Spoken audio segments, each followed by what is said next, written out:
सिद्ध कीजिए कि स्पर्श रेखा बिंदु से स्पर्श रेखा पर खींचा गया लंब वृत्त के केंद्र से होकर जाता है। ठीक है, सर्वप्रथम हमने एक वृत्त खींचा जिसका केंद्र O है। अब हम एक स्पर्श रेखा AC खींचे जो वृत्त के परिध Q पर स्पर्श करता है।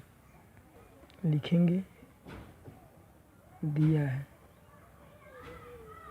है वृत्त का केंद्र O है, वृत्त का केंद्र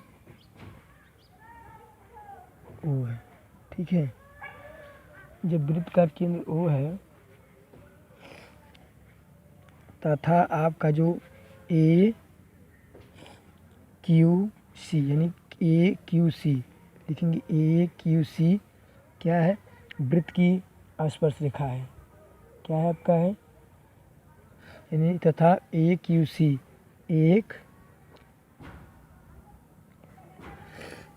एक स्पर्श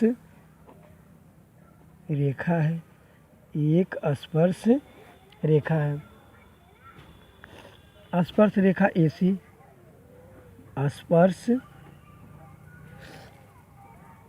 रेखा जो है आपका AC है। स्पर्श रेखा AC के बिंदु, स्पर्श रेखा AC के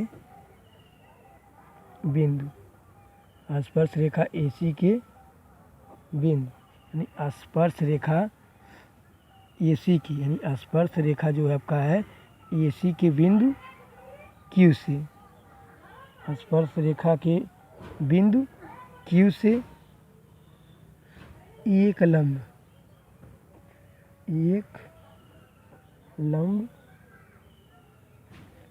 क्या खींच दिया? मान लीजिए एक लंब PQ खींचा। ठीक है, एक लंब हम क्या किए? PQ खींच दिए, इसका नाम रख दीजिए P। ठीक है, अब सिद्ध करना है।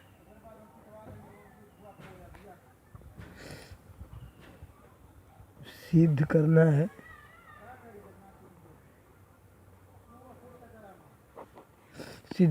है, अब सिद्ध आपको ये कर देना है कि खींचा गया लंब PQ, मान लीजिए जो खींचा गया यानी खींचा गया लंब आपका क्या है? PQ। खींचा गया लंब PQ वृत्त के, खींचा गया लंब PQ वृत्त के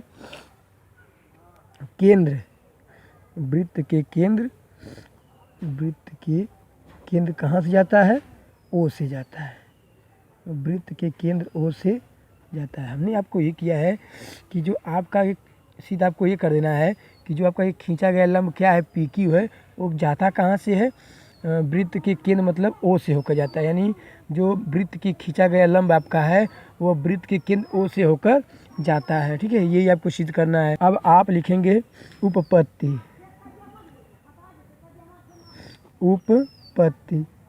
अब आपका जब उपपत्ति हो गया तो आप अब ये लिखेंगे कि AQ वृत्त के स्पर्श, यानी जो आपका AQ है लिखेंगे AQ वृत्त के स्पर्श, AQ वृत्त के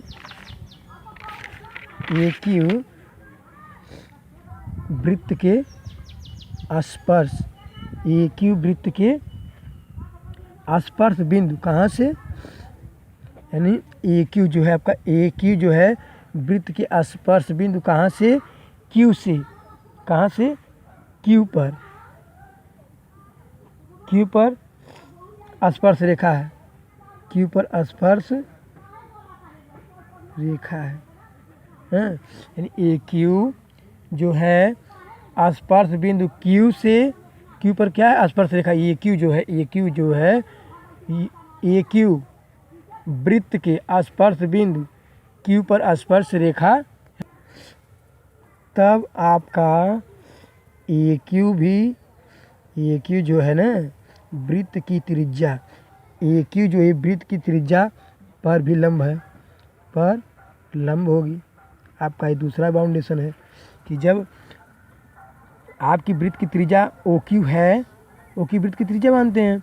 तो इसी प्रकार जब हम ए क्यू भी अगर मानेंगे, अगर हम इसको बेस मतलब क्या मानते हैं, आधार मानते हैं, तो अगर इसको देखेंगे तो इस आधार पर ए क्यू भी क्या है आपका एक लंब, यानी तब ए क्यू वृत्त पर क्या होगी, लंब होगी। इसलिए क्या लिख सकते हैं हम, पी क्यू लंब है ए क्यू पर, ठीक है।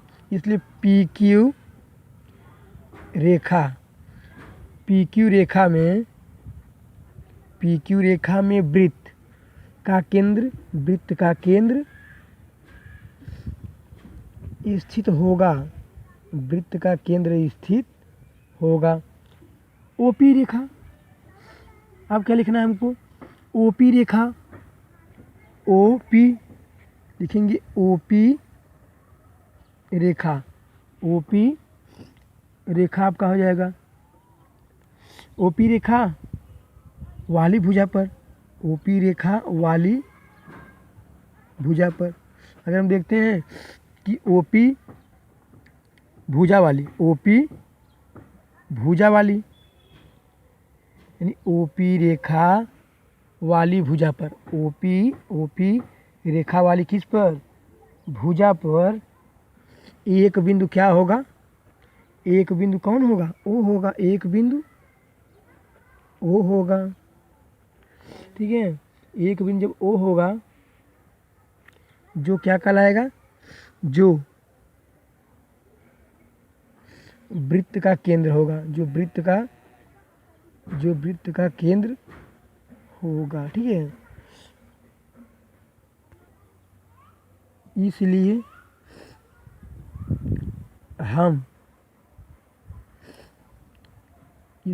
कह सकते हैं, इसलिए हम कह सकते हैं कि लंब जो है क्यूपी वृत्त के कहाँ से होकर जाएगा, वृत्त के क्यूपी वृत्त के केंद्र ओ से होकर क्या करता है, जाता है,